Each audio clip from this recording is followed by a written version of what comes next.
So the big question is, who is Baylan? What is his backstory, and where has he been all this time? I think I might have an idea. It might be way out there, but what if Baylan Skoll is a clone of Luke Skywalker? What is going on, everyone, and welcome back to Cantina Talk.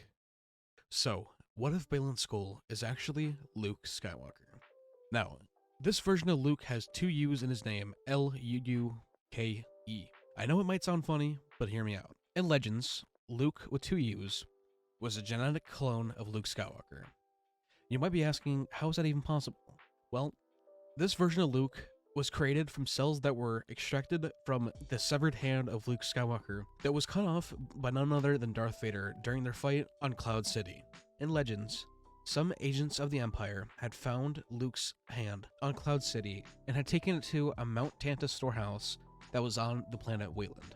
In the comics, Joruus C'baoth, with two U's in his name, was a clone of Joruus C'baoth, a Jedi counselor that later became a Jedi Knight and Master. The clone Joruus had used a Jedi mind trick on Captain Pellaeon, who we had just seen make his live-action debut in The Mandalorian Season 3, played by Xander Berkeley, who most of you might remember as Gregory from The Walking Dead.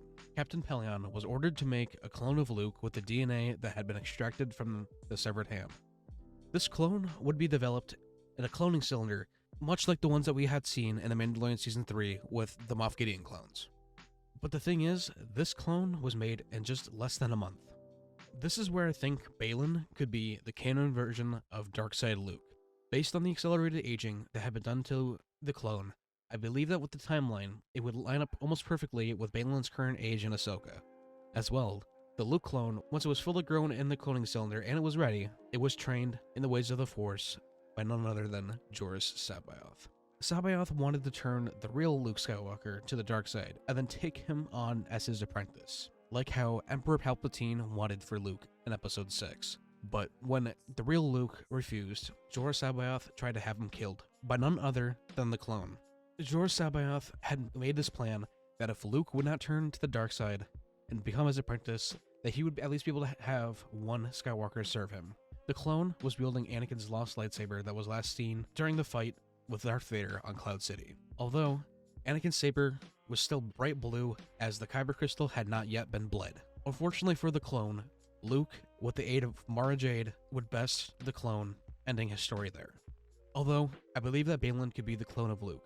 If Joruus had trained Baylan as his apprentice and taught him the ways of the Force, both of the light side and the dark side, since Joruus C'baoth was more of a dark Jedi but wasn't a full Sith, that would explain why Baylan and his apprentice lightsabers are not a full crimson color like Darth Vader's, and they aren't fully orange like we had seen Cal Kestis's saber in Fallen Order. Baylan and his apprentice's saber is more of a blood orange. With that being said, I believe that this is a sign that Baylan might be a dark Jedi as well. I do believe that Baylan and his apprentice are going to be a pivotal role and aid to Thrawn and Pellaeon on their quest to destroy the Republic. I mean, in the Ahsoka trailer, they flat out name-dropped Heir to the Empire, so there's no way that they don't adapt it in some way, shape, or form, although I believe the show is going to be more focusing on finding Ezra, but I could be wrong. The show most definitely, though, will be setting up at least the start of Heir to the Empire and the Heir to the Empire storyline. Especially with Dave Filoni making a Mandoverse movie, I have a feeling that that is going to be the main premise of the movie. That's why we're getting the first glimpse of it with Ahsoka and Mando Season 3. I feel like Heir to the Empire is just way too big of a story to be in a one-season show such as Ahsoka, when there's a lot of other things going on, like where's Ezra, the Ghost Crew, etc. I definitely feel like if anyone can make Heir to the Empire happen in a movie, it would be with Dave Filoni. With that all being said, I hope you guys all enjoyed the video. Let me know what you guys think in the comments down below. And lastly, may the Force be with you all.